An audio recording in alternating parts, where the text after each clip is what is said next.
주식 투자 심플하게 충분하게 스텝스.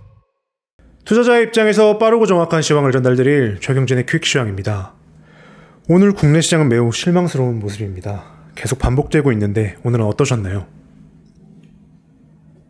네, 오늘은 예전에도 작년에 한번 그런 얘기를 한번 했었는데, 그 OX 퀴즈가 있다고, 그 OX 퀴즈에 그 정답은 아직 나오지 않았는데 모든 사람이 O 쪽으로 가 있고 한 사람만 X에 있습니다.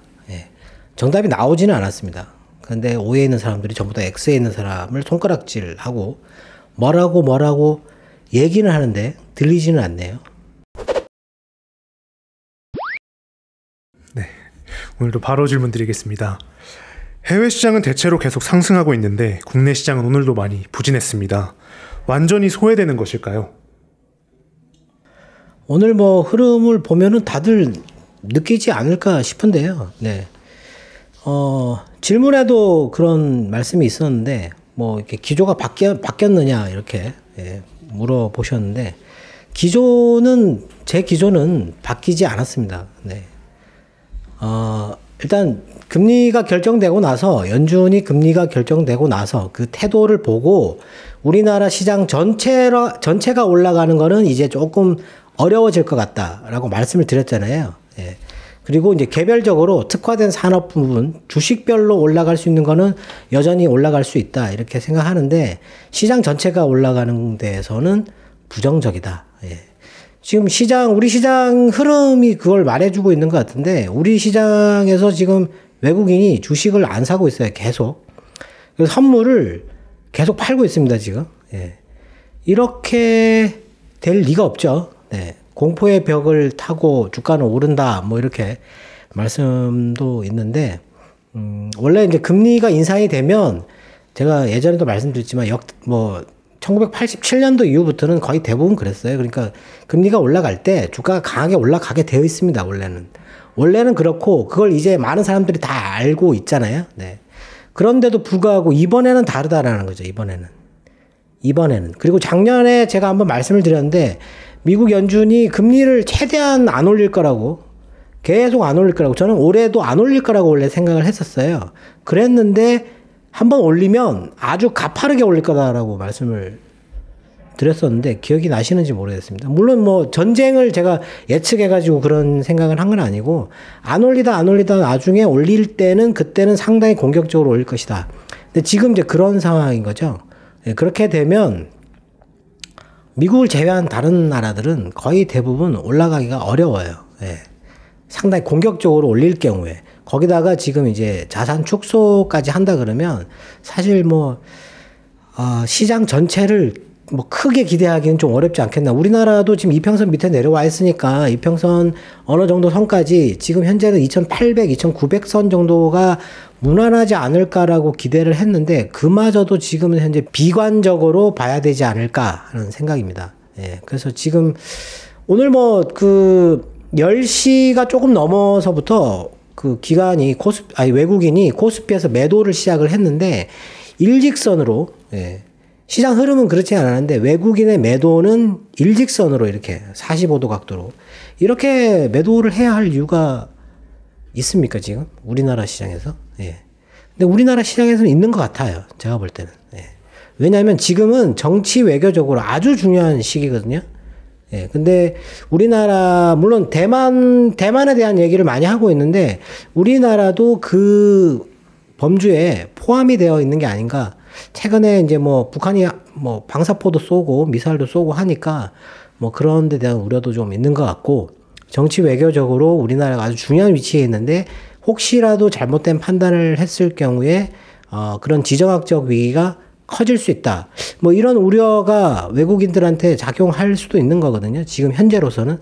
왜 이렇게 안 살 이유가 없어요. 이렇게 계속 일직선으로 매도를 할 이유가 러시아와의 교역 문제 때문에 아니면은 중국이 우리나라한테 할 어떤 보복, 제재 이런 것 때문에 그렇게 볼 수도 있겠지만 지금 당장 그런 걸 예측해가지고 외국인들은 그런 걸 예측해가지고 미리 이렇게 움직이는 세력이 아니에요. 그게 나오면 움직이는 세력인데 오늘 보면 너무 우리나라 시장을 일방적으로 지금 매도를 하고 있다.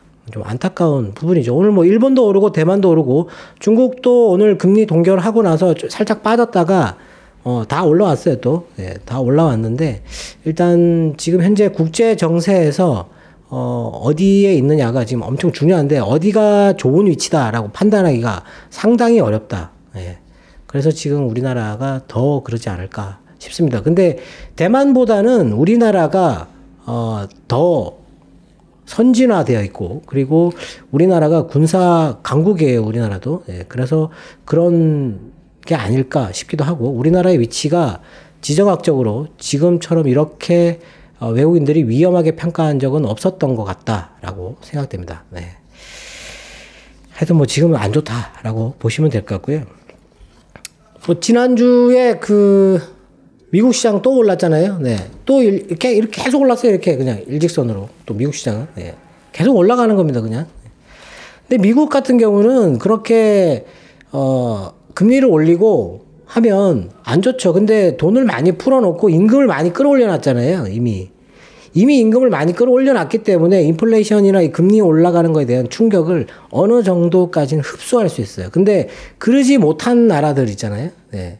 그냥 뭐 돈만 풀어놓고 뭐 다른 조치를 취하지 않은 나라들은 충격이 있을 수 있다. 오늘 중국이 금리를 동결할 수밖에 없는 이유 또 생각해봐야 되겠죠. 또 뭐 금리를 인하할 수 있다 뭐 이런 기대를 얘기를 했는데 제가 보기에는 동결도 정말 힘들게 하는 것 같습니다, 지금. 네. 일단 뭐 금요일 날 러시아가 금리를 동결했어요. 20%. 네. 더 올리진 않았습니다. 그리고 인도가 외환보유고, 지금 외환보유고는 사실 뭐 그동안 발표가 됐는데 짚고 넘어가지는 않았는데 좀 크게 변했어요. 인도가 그 외환보유고가 6,319억 달러였거든요. 6,300억 달러가 넘었는데 이번에 6,222억 달러예요. 100억 달러가 줄었어요. 100억 달러가. 예. 뭘 하는데 아주 큰 돈을 썼다라는 얘기인데, 그리고 러시아의 2월 외환 보유고, 예. 이거는 이전이 6,300억 달러였는데 지금 6,432억 달러. 물론 쓸 수 없는 돈이 거의 대부분이겠지만 일단 돈은 계속 쌓여가고 있다라는 거죠. 그리고 캐나다의 2월 ADP 고용이 47만 5천 명 나왔어요. 이전이 마이너스 30만 명인데 47만 명이 나왔어요. 지금 그러니까 뭐 계속 얘기 드리지만 이렇게 전쟁이 발생하고 하면 많은 사람들이 이 돈을 벌기 위해서 취직을 합니다.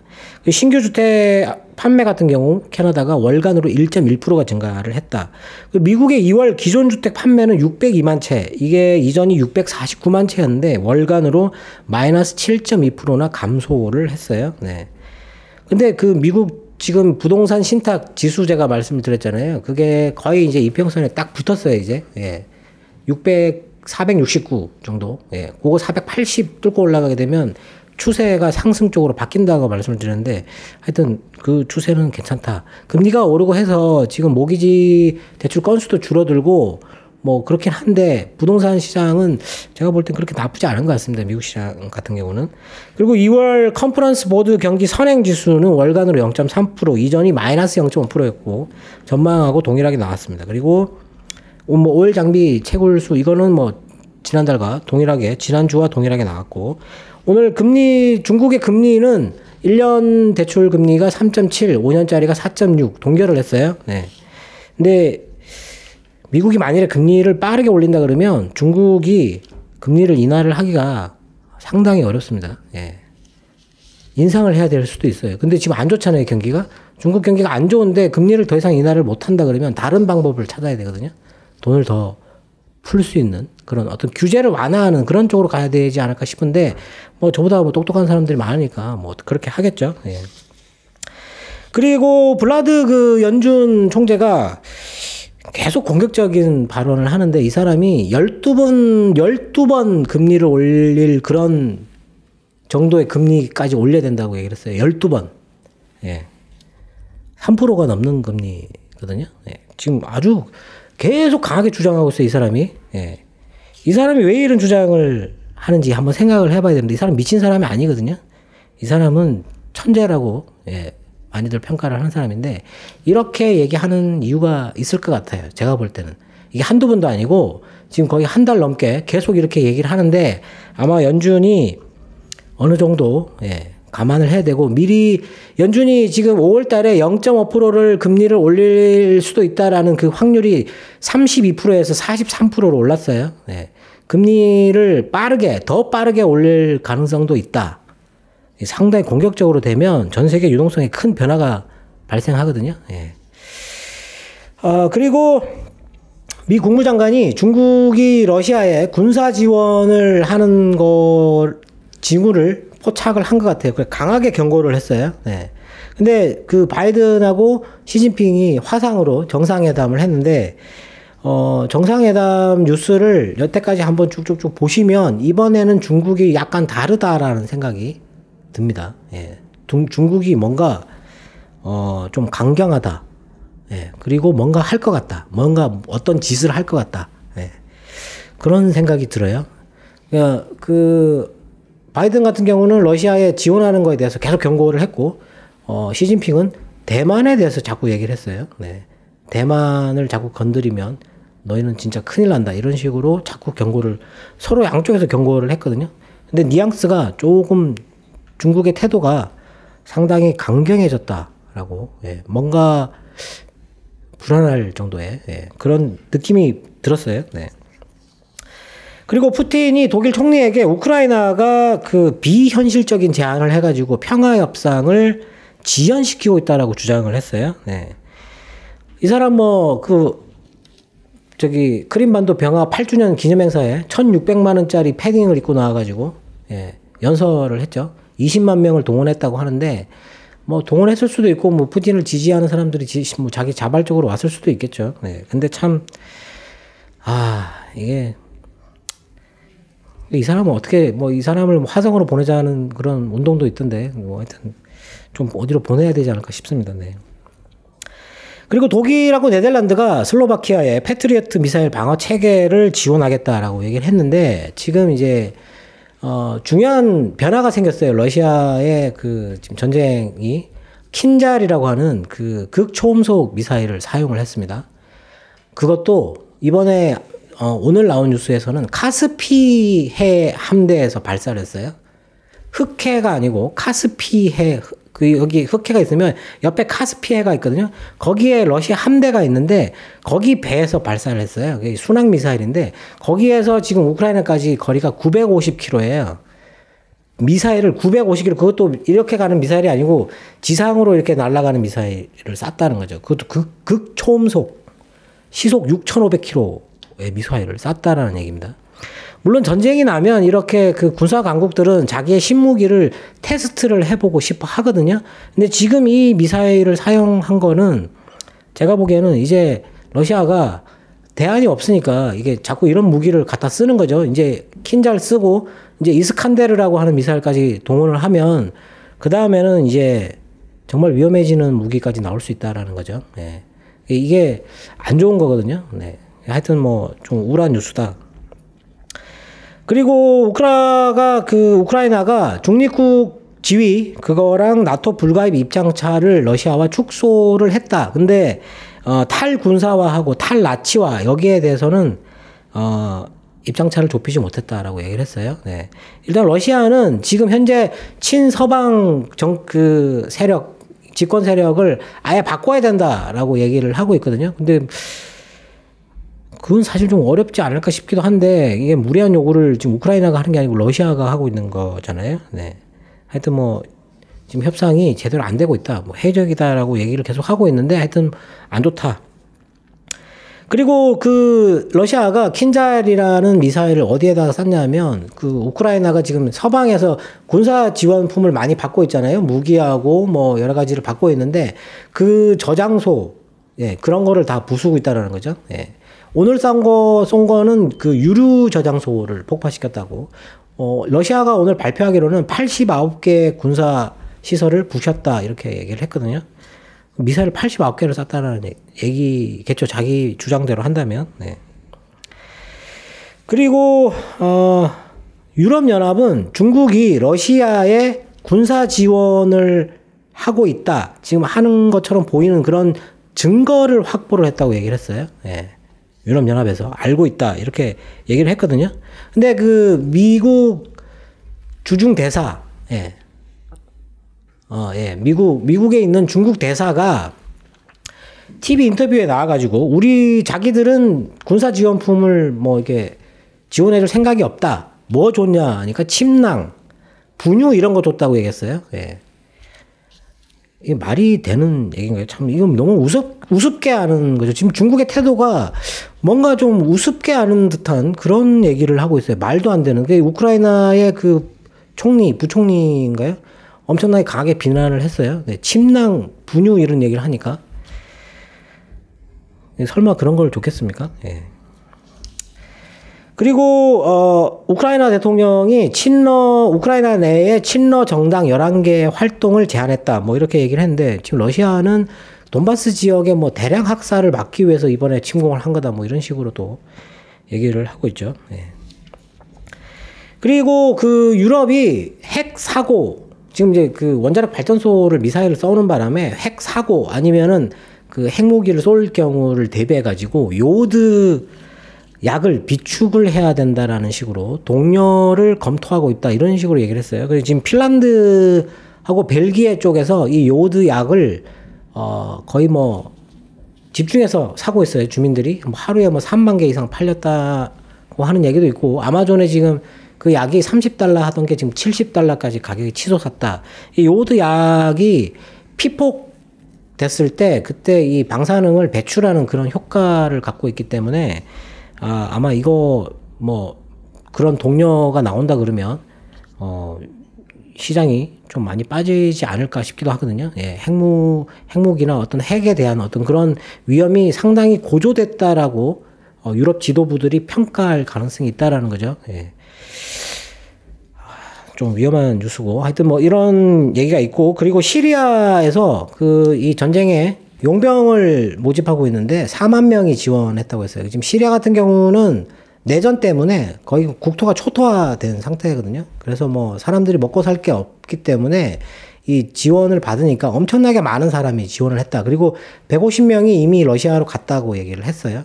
곧 배치가 될 것 같은데 하여튼 좀 안 좋은 뉴스고 그리고 호주가 뭐 알루미늄 그 원료 보크사이트하고 알루미나 이거를 러시아로 수출하는 거를 차단한다고 얘기를 했어요. 그리고 골드만삭스가 시장이 지금 우크라이나 전쟁에 대해서 너무 과소평가하고 있다라고 얘기를 했거든요. 근데 차라리 뭐 어떤 군사적인 지정학적 얘기를 했으면 조금 이해가 갈 것 같은데 뭐 이 에너지 충격 이거 얘기했어요. 예.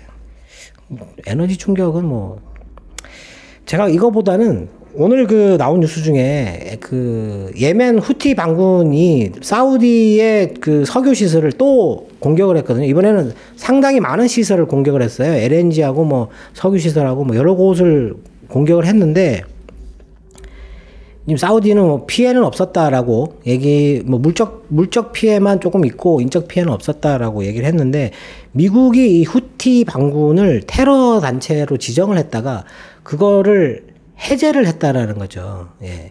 이게 이제 이란하고 이게 러시아 이런 데서 이제 지원을 받는 사실 좀 골치 아픈 이 중동 지역에서는 골치 아픈 그런 무장 단체인데 이것뿐만 아니고 오늘은 또 그 미국 언론에서 이란의 혁명 수비대 우리나라 국군하고 똑같은 겁니다. 이게 정규군이거든요.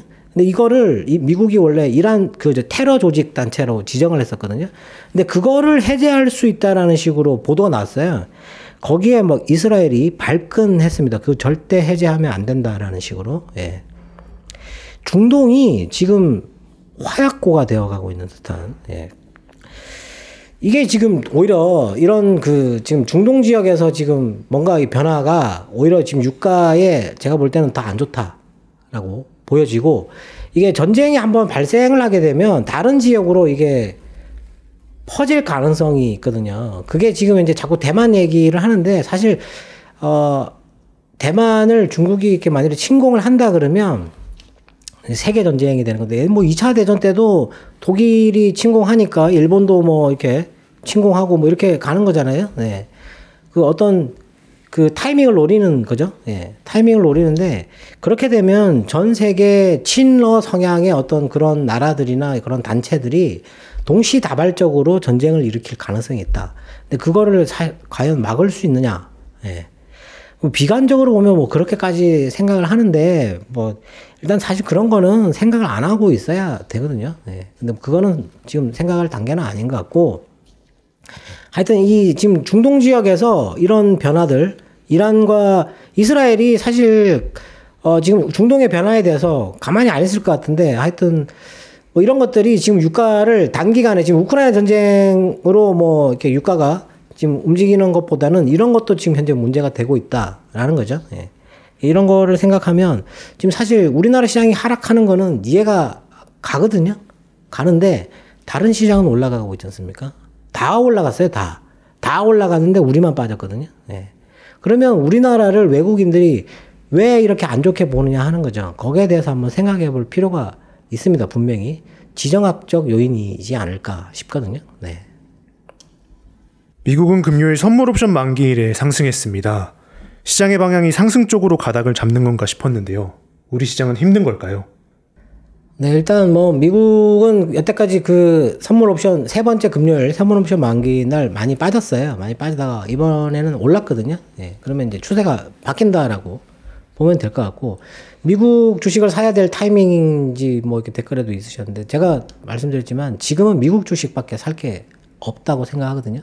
중국 주식 사야 된다고 주장하시는 분도 계신데 지금 그러니까 지금 이 그 화폐 전쟁 뭐 그런 얘기들 많이 하고 그때 뭐 그 환율 전쟁 뭐 이렇게도 얘기를 하고 미국이 중국의 환율 위안화 절상을 막 요구할 것이다. 옛날에 엔화 절상을 요구해가지고 일본이 저렇게 된 것처럼 그렇게 할 것이다. 뭐 이런 얘기도 했었고 한데 남들이 다 아는 우리가 아는 그런 전략을 쓰겠습니까? 그리고 그런 거를 대비도 안 하고 있겠습니까? 그런 거를. 예.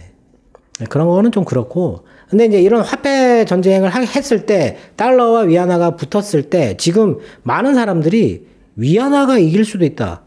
중국이 이길 수도 있다라는 식으로 얘기를 하고 있어요. 예.